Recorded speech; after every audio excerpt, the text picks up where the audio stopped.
오늘의 말씀 청지기 정필아 간사입니다. 오늘 하루도 풍성 큐티로 하루를 시작하는 여러분에게 하나님의 축복이 있을 것입니다. 할렐루야.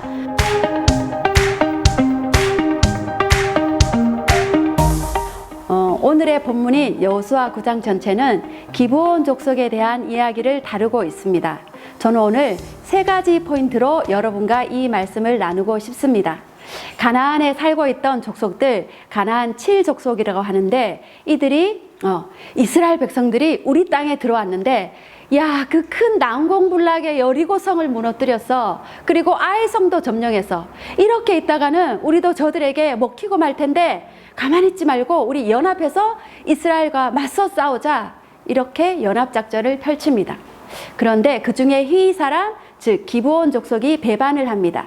아니야, 우리가 이스라엘과 맞짱 떴다가는 다 죽게 생겼어. 그러니 우리는 우리의 살 길을 찾자 했던 거죠. 그래서 어떻게 합니까? 이스라엘을 속입니다. 아주 멀리서 온 것처럼 변장을 합니다. 그래서 보세요, 하도 오래 걸어와서 옷도 해지고 신발도 가죽 부대도 다 찢어져서 이렇게 꼬맸어요. 떡도 마르고 곰팡이도 폈어요. 우리는 당신들의 종이 되겠어요 라고 바짝 엎드립니다. 여호수아는 니네 말투나 생긴 게 어째 여기 사람들 같은데 하고 잠시 의심하다가 그들의 말을 듣고 조약을 맺습니다. 그런데 3일이 지나서야 여호수아가 속은 것을 알게 되죠. 알고 봤더니 기브온 족속은 가나안 족속이며 굉장히 넓은 땅을 소유하였던 족속임을 알게 됩니다.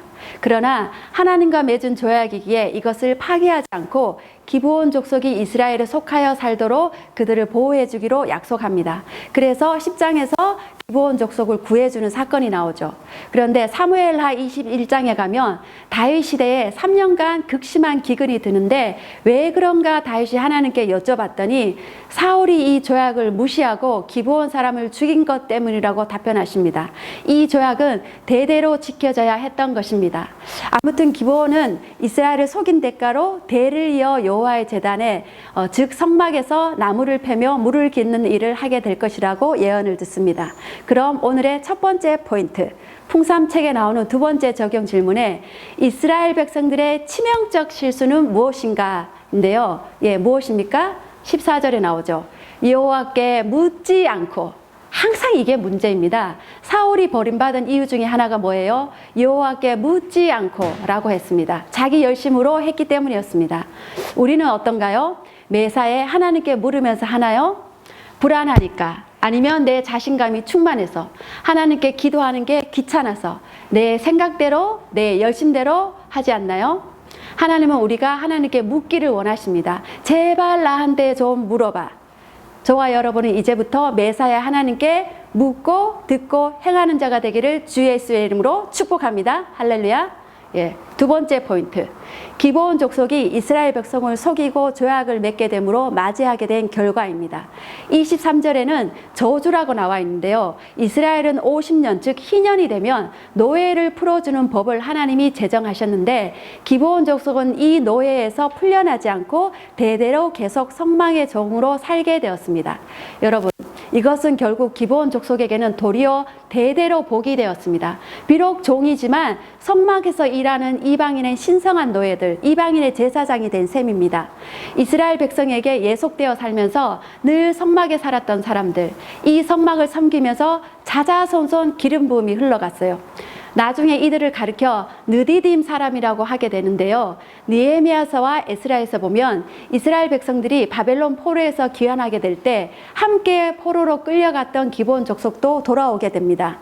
사실 이스라엘 백성이나 기브온 족속이나 다 같은 포로 신세이기 때문에 돌아오지 않아도 됩니다. 그러나 그들은 돌아와서 성벽을 재건하는데 한 부분을 맡아서 하게 되며 계속 성전을 위한 봉사를 멈추지 않습니다. 약 1000년의 세월이 흐르는 동안 말이죠. 그들은 하나님은 정말 대단하신 분이야. 그리고 자손들에게도 너희들은 절대로 이스라엘이 섬기는 그 하나님 곁을 떠나지 말라고 가르쳤을 것입니다. 여러분, 복을 받는 비결 중에 하나가 무엇인 줄 아십니까? 늘 하나님의 성전을 가까이 하고 섬기는 것입니다. 역대상 말씀에 보면 하나님의 법궤를 자기 집에 모시고 다윗이 예루살렘으로 법궤를 가져간 후에도 온 가족이 따라가서 성전 문지기로 봉사하며 하나님의 성전을 가까이 했던 오벳 에돔의 자손들도 자자손손 복을 받는 것을 볼 수 있습니다. 지금 코로나 때문에 정말 성전에 가고 싶어도 못 가는 시대가 왔지만, 그러나 어떻게 해서든지 나와 자녀들이 하나님의 성전을 사모하고 가까이 하고 봉사하도록 하십시오. 하나님이 반드시 그 가문에 복을 주십니다. 저와 여러분도 그런 신앙의 명문 가문이 될지어다. 할렐루야. 예, 자, 이제 마지막 세 번째 포인트입니다. 하나님을 선택하십시오. 이방인 기브온 족속도 애굽에서부터 가나안까지 이스라엘 백성에게 행하신 하나님의 일하심을 듣고 이스라엘 편에 섭니다. 나머지 6개 족속에게 몰살당한 위기를 감수하고서라도 말이죠. 이방인 기생 라합도 하나님이 행하신 일을 소문으로만 듣고도 하나님을 선택하는 삶을 삽니다. 여러분, 우리는 기독교인으로 늘 하나님의 말씀을 듣고 살아왔는데 어떻게 반응하십니까? 작은 습관, 말, 행동, 태도, 시간, 일의 결정까지 모든 일에 하나님을 선택하는 삶을 사십시오. 그러면 반드시 하나님이 복을 주십니다. 그렇게 복받는 인생 되기를 예수님의 이름으로 축복합니다. 할렐루야.